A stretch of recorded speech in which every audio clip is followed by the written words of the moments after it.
आइए अब हम अपने अगले सेशन की तरफ बढ़ते हैं, विच इज़ अबाउट एडमिनिस्ट्रेशन, यानी कि सुई लगानी कैसे है।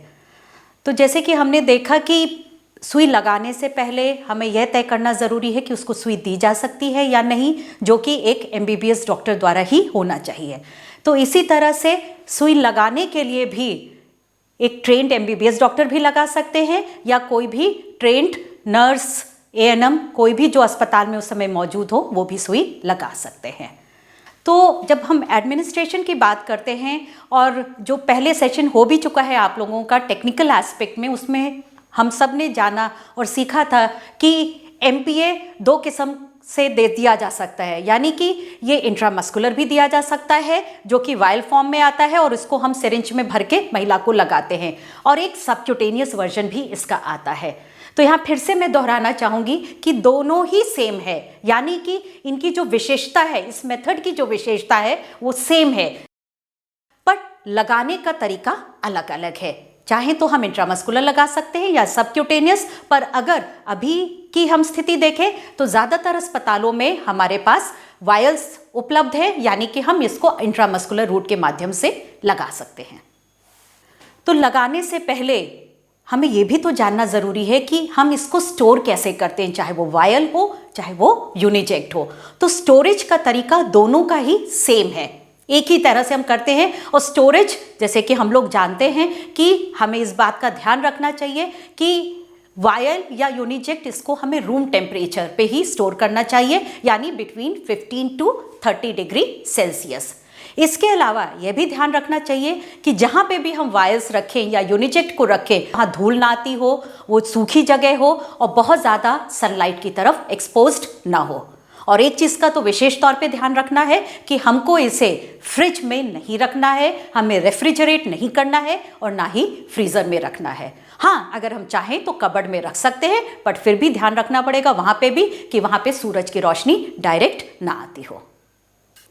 अब आइए हम एक एक करके समझें कि इंट्रामस्कुलर को कैसे लगाएंगे और सबक्यूटेनियस को। तो पहले हम इंट्रामस्कुलर पे ध्यान देते हैं। तो जैसे कि हम लोग जानते हैं कि अन्य जैसे इंट्रामस्कुलर इंजेक्शंस लगाए जाते हैं, इसको भी बाह में या कूल्हे में लगाया जा सकता है, यानी कि डेल्टॉइड रीजन, ग्लूटियल रीजन या आउटर साइड ऑफ थाई। और ज़्यादातर जो प्रेफर्ड एरिया होता है वो डेल्टॉइड भी होता है, क्योंकि वो सुविधाजनक होता है, आसान होता है। पर हमेशा ध्यान रखिए कि यहाँ पर भी हमें महिला की प्रेफरेंस पे ही जाना है। वो जहाँ चाहती हैं, चाहे वो डेल्टॉइड में चाह रही हैं चाहे ग्लूटियल, उनकी प्रेफरेंस के हिसाब से ही हम उनको सुई लगाएंगे। अब इंजेक्शन लगाने से पहले, क्योंकि हम जब ये जो बातें कर रहे हैं, आप सब लोग भी सोच रहे हैं कि इंजेक्शन में इतना क्या हमें सीखना है, बट ऐसा नहीं है। जब हम क्वालिटी की बात करते हैं, क्वालिटी फैमिली प्लानिंग सर्विसेज की बात करते हैं, तो छोटी छोटी चीज़ें भी बहुत मायने रखती हैं, जिसमें कि अब हम इंजेक्शन लगाने जा रहे हैं। तो इंजेक्शन लगाने से पहले भाई हम खोलते हैं, भरते हैं, तब तक हम क्यों ना उसी दौरान 1 मिनट उस महिला से बात भी तो कर सकते हैं और फिर से एक बार ये जान ले, समझ ले कि क्या वो महिला सुई के बारे में अच्छे से समझ गई है, क्या इससे होने वाले माहवारी में बदलाव के बारे में जान गई है। और अगर आपको उससे बात करते समय ऐसा लग रहा है कि नहीं, अभी भी कुछ चीज़ें हो सकता है उसको ना समझ में आई हो, तो ये मौका है कि हम फिर से उन बातों को दोहरा सकते। इसके अलावा अब सुई लगाने से पहले एक इम्पॉर्टेंट चीज़ यह है कि जो वायल है हमारे पास, उसकी एक्सपायरी डेट ज़रूर चेक कर लें। इसके अलावा क्योंकि हमने जैसे बताया कि इसको रखना कहाँ है, तो अगर हमें, क्योंकि कभी कभी जैसे ठंड का मौसम है या ऐसे है, तो मान लीजिए हमने वायल को देखा और काफ़ी ठंडा वायल हमें लग रहा है, तो उसको लगाने से पहले, सिरिंज में भरने से पहले हम थोड़ा सा उसको बॉडी टेम्परेचर पे लाके वार्म कर लें। और वार्म भी कैसे करना है, बहुत आसान तरीका है। बस वायल को लीजिए, अपने पाम्स के बीच में रखिए और जेंटली इसको रोल कर लीजिए। कुछ देर में वो ऑलरेडी अपना बॉडी टेम्परेचर के आसपास आ जाएगा। साथ ही साथ लगाने से पहले हमेशा देख लें, क्योंकि ये एक एक्वस सस्पेंशन है, तो सस्पेंशन कभी कभार होता है कि वो नीचे की तरफ बैठ जाता है। तो अगर बैठा हुआ आपको दिख रही है, उसके अंदर की दवा दिख रही है, तो आप उसको हल्के से शेक कर लीजिए या फिर से गदेलियों के बीच में रोल कर लीजिए, ताकि उसके अंदर के जितने भी माइक्रो क्रिस्टल्स हैं वो पूरी तरह से उसमें डिसॉल्व हो जाए। अब लगाने से पहले हम सब जानते हैं गोल्डन प्रैक्टिस है व्हाट, हमें अपने हाथों को धुलना है। यानी कि we have to wash our hands with soap and water. अब हाथ भी धुल लिया, सब कुछ चेक कर लिया, अब हमको क्या करना है, अब इसको सिरिंज में भरना है। तो जैसे कि हमें पता है कि हमारे पास डिस्पोजेबल सिरिंज होती हैं अस्पताल में, हमें बस ध्यान रखना है कि इसके अंदर नीडल डालते हुए और सिरिंज को पूरा भर लेना है। अभी हम आगे जो सत्र करेंगे वो इन्फेक्शन प्रिवेंशन पे हम करेंगे, उस पर ध्यान भी देंगे और बातें करेंगे, बट हमेशा ध्यान रखेंगे कि इसके टिप को भी हम पहले क्या कर दें, इस पे हम स्पिरिट लगा दें और तभी नीडल को इंसर्ट करें और कोशिश करें पूरी दवा अंदर इंजेक्ट कर लें और ध्यान रखें एयर अंदर हम ना डालें। तो अब इंजेक्शन लगाना है हमको, तो लगाने से पहले हम क्या करेंगे कि जो भी महिला ने, जो उसने अपना प्रिफर्ड साइट बताया जहाँ पे भी वो सुई लगवाना चाह रही है, उस जगह को हम पहले क्लीन करेंगे। किससे क्लीन करेंगे? एक एंटीसेप्टिक से क्लीन करेंगे और क्लीन करने के बाद थोड़ी देर उसको छोड़ देंगे ताकि वो जगह ड्राई हो जाए। और फिर उसके बाद जो हमने सिरिंज में ये MPA भरा है, ये जो दवाई भरी है, अब हम उसको क्या करेंगे, नीडल को इंसर्ट करेंगे। और इंसर्ट करने के बाद बिफोर पुशिंग, मेडिसिन पुश करने से पहले हमेशा ये ज़रूर तय कर लेना चाहिए कि कहीं गलती से वो नीडल किसी वेन में तो नहीं चली गई है। तो वो चेक करने के लिए हमें एस्पिरेट करना पड़ता है, ये देखने के लिए अगर ब्लड कहीं आया यानी वेन में चली गई, तो एस्पिरेट करके इंश्योर कर लें कि कहीं वेन में तो नहीं चली गई और उसके बाद फिर हम इंजेक्ट कर दें उसके अंदर जितना भी मेडिसिन है। और फिर इसको लगाने के बाद फिर आगे अगले सेशन में अभी हम लोग और डिटेल में समझेंगे कि ये जो यूज्ड नीडल और सिरिंज है, ये जो वायल है, इसको कैसे हमें डिस्पोज करना है। अब हमने सुई तो लगा दी महिला को, अब सुई लगाने के बाद हमें क्या करना है, जैसे कि हम लोगों ने पहले भी सीखा है, टेक्निकल एस्पेक्ट्स में बहुत अच्छे से समझा इस चीज़ को, कि इस केस में, इस इंट्रामस्कुलर इंजेक्शन में, इंजेक्शन वाली जगह को हमें बिल्कुल भी रगड़ना, मलना या सेकना नहीं है। और यही चीज़ हम ना करेंगे और साथ ही साथ क्लाइंट को भी बताएंगे कि देखो बीबी, इस जगह को आप भी रगड़िएगा, मलिएगा या सेकिएगा नहीं। थोड़ी देर क्लाइंट को हम वहीं रुकने को कहेंगे 5 से 10 मिनट तक, और फिर उसके बाद हम उसको जो है कार्ड देते हुए, सब कुछ समझाते हुए उसको जाने को कहेंगे। अब आइए हम देखते हैं, अभी तो हमने इंट्रामस्कुलर कैसे देना है उसको समझा। अब मान लीजिए आगे कभी भी अगर भविष्य में सबक्यूटेनियस भी आते हैं तो हम लोगों को पहले से ही पता होना चाहिए कि इसको कैसे दिया जाता है, क्योंकि बाकी और चीज़ें इसमें बिल्कुल वैसे ही रहेंगी, चाहे वो उसकी प्रॉपर्टीज़ हो मेथड की, चाहे उसका स्क्रीनिंग हो, चाहे उससे होने वाले साइड इफ़ेक्ट, बस एक अंतर है। वो अंतर क्या है? कैसे इसको एडमिनिस्टर करना है। तो पहले भी जैसे कि हम लोगों ने देखा है कि ये इंजेक्टर कहते हैं हम लोग इसको, और इंजेक्टर में भी इसमें 3 पार्ट्स होते हैं। ये एक रिजर्वॉयर होता है जिसमें कि अंदर दवा भरी होती है, ये एक आप देख रहे हैं नीचे चौड़ा हिस्सा जिसको हम पोर्ट कहते हैं, और ये नीडल शील्ड होती है इसकी। अब इसको लगाने से पहले हमें इसमें क्या ध्यान देना होता है? तो लगाने से पहले जैसे कि हमने इंट्रामस्कुलर के केस में बात की थी, ठीक उसी तरह से सबक्यूटेनियस में भी साइट होता है, इंजेक्शन साइट कौन सा होना चाहिए। और जैसे कि इसका नाम है सबक्यूटेनियस, यानी इनको उस जगह पे लगाएंगे जहाँ पे सबक्यूटेनियस टिश्यू अच्छा हो। और वहाँ बॉडी की किन किन जगहों पे हमें सबक्यूटेनियस टिश्यू सही मिलता है, वो होता है नाभि का निचला हिस्सा, वहाँ पे हम लगा सकते हैं, या आउटर पार्ट ऑफ थाई या अपर पार्ट ऑफ आर्म। तो इन सब जगहों पे सबक्यूटेनियस टिश्यू अच्छा होता है और ये सब प्रेफर्ड साइट्स होती हैं सबक्यूटेनियस इंजेक्शन लगाने के लिए। अब आइए हमें ये जरा हम लोग सीखेंगे कि इसको एडमिनिस्टर कैसे करते हैं। तो इसके एडमिनिस्ट्रेशन से पहले इसमें तो आप लोग देख भी रहे हैं कि इसमें कुछ भरने या वो करने की तो ज़रूरत है ही नहीं, ऑलरेडी ये यूनिजेक्ट सिस्टम है, ऑलरेडी प्रीलोडेड होता है, तो हमें दवा तो इसमें भरनी नहीं है। पर दवा नहीं भरनी है तो लगाने से पहले हमें कुछ एक आध चीज़ों का ध्यान रखना पड़ता है। वो ये है कि इसमें पहले हमें इसको एक्टिवेट करना पड़ता है या हमें इसको मिक्सिंग करनी पड़ती है। तो इसके लिए हमें क्या करना है, हमेशा कोशिश करें एक हाथ से इसको रिजर्वॉयर वाले पार्ट से हम इसको होल्ड कर लें, और पोर्ट के हिस्से से, जो कि ये निचला हिस्सा है, वहाँ से हम इसको एक हाथ से इसको पकड़ें और जेंटली इसको शेक करें कुछ सेकंड्स के लिए, ताकि इसके अंदर जो दवा है वो मिक्स हो जाए। और मिक्स करने के बाद ही हमें लगाना पड़ता है। पर मान लीजिए कभी कभार अस्पताल में क्या होता है कि आपने मिक्स किया, अचानक किसी ने बुला लिया और आप रख के चली गई, तो ऐसे केस में क्या है कि अगर आपको ऐसी कोई स्थिति आती है तो जब आप दोबारा आती है तो एक बार लगाने से पहले हम इसको फिर से ऐसे हिला के इसको मिक्स करते हैं। साथ ही साथ हम इसके अंदर ये भी ध्यान देते हैं कि ये जो लिक्विड कंटेंट है इसके अंदर उसका रंग कैसा है, और आमतौर पे जो इसका रंग होना चाहिए वो वाइट या ऑफ वाइट होना चाहिए। अगर इसके अलावा कोई और रंग दिखता है तो यानी हमें इसका प्रयोग नहीं करना है। और साथ ही साथ जैसे लीकेज वगैरह होती है उस पर भी ध्यान देना कि कहीं कोई लीकेज तो नहीं है। अगर हमें कहीं से कुछ लीकेज दिख रहा है तो उस केस में भी हम इसको डिस्कार्ड कर देंगे और दूसरा हम यूनिजेट इस्तेमाल करेंगे। अब ये तो हमने कर लिया कि इसको हल्का सा मिक्सिंग भी कर ली। अब मिक्सिंग करने के बाद लगाने से पहले इसका एक्टिवेशन बहुत इंपॉर्टेंट है। अब ये एक्टिवेशन क्या होता है?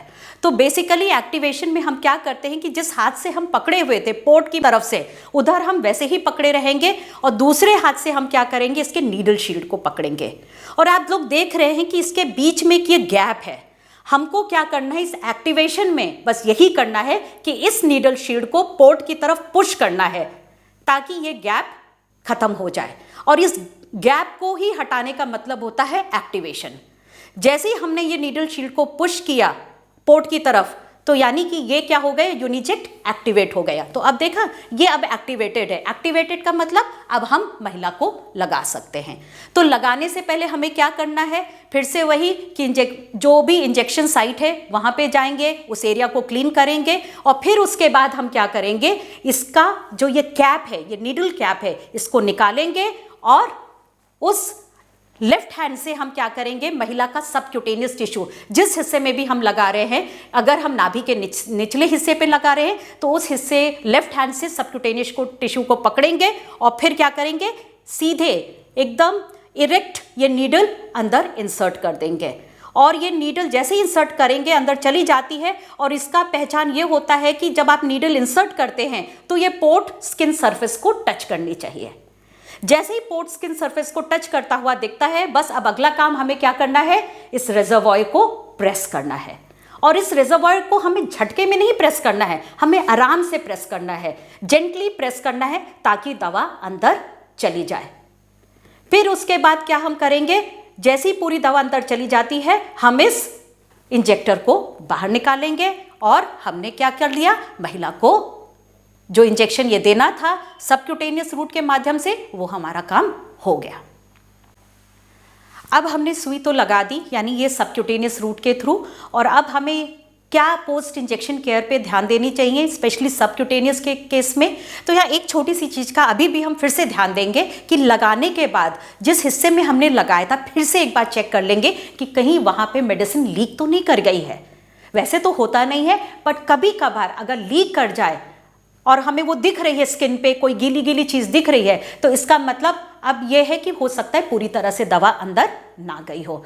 ऐसे केस में हमें परेशान होने की ज़रूरत नहीं है और ना ही हड़बड़ी में एक दूसरा लेकर के यूनिजेट और दोबारा इंसर्ट करना है। अभी हमें कुछ नहीं करना है, बस महिला को क्या कर देना है कि उसको बता देना है कि दवा पूरी तरह से नहीं गई है। अभी जब भी आगे वो संबंध बनाती है, संबंध बनाते समय वो और या उसके पति कोई अन्य गर्भ निरोधक साधन का प्रयोग करें और जब अगला महीना उसको आए तो वो फिर से इंजेक्शन लगवाने आ सकती है अस्पताल में। इसके अलावा जैसे कि हमने वायल की बात की थी, अगले सत्र में हम इसको भी समझेंगे कि इसको हम कैसे सेफ इंजेक्शन प्रैक्टिसेस के तहत इसको हम कैसे डिस्पोज करेंगे। और हमेशा ध्यान में रखिए कि ये जो यूनिजेक्ट है, ये जो सबक्यूटेनियस रूट के थ्रू हम दे रहे हैं, ये सिंगल इंजेक्शन यूज ही होता है, इसको कभी भी हम रीयूज नहीं करते हैं। तो अभी हमने अच्छे से समझा कि सबक्यूटेनियस रूट के थ्रू हम कैसे MPA लगा सकते हैं, पर मैं फिर से दोहराना चाहूँगी कि अभी हमारे अस्पतालों में सबक्यूटेनियस नहीं है, पर आगे भविष्य में जब कभी भी आता है तो आप लोग पहले से ही सीखे रहेंगे कि अगर आ जाए तो सबक्यूटेनियस रूट के थ्रू भी हम कैसे इसे लगा सकते हैं। तो आइए अब आगे हम देखते हैं कि इंजेक्शन लग गया, चाहे वो इंट्रामस्कुलर रूट के थ्रू हमने लगाया या हमने सबक्यूटेनियस रूट के थ्रू लगाया, बट लगाने के बाद जो बातें हमें बतानी हैं वो तो एक ही बात बतानी है उस महिला को। और ये इसमें हमें उनको क्या क्या चीज़ें बतानी है किसी महिला को, जैसे कि पहली चीज़ कि इंजेक्शन वाली साइट को रब या मसाज नहीं करना है, क्योंकि ये डेपो के फॉर्म में है। रब या मसाज कर दिया तो इसका क्या होता है, असर जल्दी ख़त्म हो जाता है, इसलिए इसको इंजेक्शन वाली जगह को रगड़ना, मसलना या सेकना नहीं है, पहली चीज़। दूसरी चीज़ ये है, चूँकि ये 3 मंथली इंजेक्टेबल कॉन्ट्रासेप्टिव है, तो हमें महिला को यह भी बताना ज़रूरी है कि देखो बीवी, जब तक बच्चा नहीं चाहिए, हर 3 महीने पर अस्पताल आकर ये सुई समय समय पर दी गई तारीख पर लगवाते रहना है। और तीसरी चीज़ क्या ज़रूरी है कि हमारे पास अस्पतालों में सरकार की तरफ से क्लाइंट कार्ड्स दिए गए हुए हैं, MPA क्लाइंट कार्ड है, उसमें हम सारी ज़रूरी चीज़ें भरेंगे और भरते समय हमेशा महिला को ज़रूर एक बार उसको दिखाइए और बताइए, स्पेशली अगले इंजेक्शन की तारीख, और उनको कहिए कि देखो बीबी, ये अगले इंजेक्शन की ये तारीख है, कोशिश करना तारीख पे ही आने की, ताकि आप अनचाहे गर्भ से बची रहें। और इसके अलावा हमेशा क्लाइंट को ये ज़रूर रीअश्योर करके भेजिए कि देखिए, हम तो यहाँ हर समय हैं, ऐसा नहीं है कि तारीख पे तो आना ही है सुई लगवाने, पर अगर उससे पहले कोई भी शिकायत हो, कोई भी परेशानी हो, तो आप किसी भी समय अस्पताल हमसे मिलने आ सकती हैं। इसके अलावा एक चीज़ और जो बहुत ज़रूरी है, आपको याद होगा जब हम स्क्रीनिंग कर रहे थे, स्क्रीनिंग फॉर प्रेगनेंसी कर रहे थे, तो बार बार बातें कर रहे थे कि 7 दिन के अंदर आई है तब तो दे ही सकते, बट अगर 7 दिन के बाद आई है और असुरक्षित संबंध नहीं बना है, तो ऐसे केस में भी हम उसको ये मेथड दे सकते हैं। बट ऐसी महिलाओं में बस हमें एक चीज़ का और ध्यान रखना है कि जिन्होंने 7 दिन के बाद सुई लगवाई है, चाहे वो माहवारी का हो, चाहे वो गर्भपात के 7 दिन के बाद लगवारी हो, ऐसे स्थिति में उसको अगले 7 दिन तक बैकअप मेथड भी इस्तेमाल करना चाहिए, जैसे कि कॉन्डोम। इसके अलावा अभी जैसे मैंने पहले भी आपको बताया कि अगर किसी भी समय उसको कोई शिकायत हो, उसके मन में कोई भी सवाल हो, तो वो कभी भी अस्पताल आ सकती है और राय ले सकती है, ताकि वो अपना मनपसंद तरीका निश्चिंत होकर उसका प्रयोग जारी रखती रहे। हमने इस सेशन में बहुत अच्छे से समझा कि इंट्रामस्कुलर और सबक्यूटेनियस कैसे लगाया जाता है, इससे सारी ज़रूरी बातें समझी। अब अगले सेशन में एक और जो बहुत ज़रूरी चीज़ है वो है इन्फेक्शन प्रिवेंशन। वो उसके बारे में हम सीखेंगे, कैसे इन सिरिंजेस और वायल को हमें कैसे इन्फेक्शन प्रिवेंशन की जो गाइडलाइंस है उसके तहत कैसे इसको हमें इनका भी निस्तारण करना है, ताकि किसी को भी संक्रमण ना हो।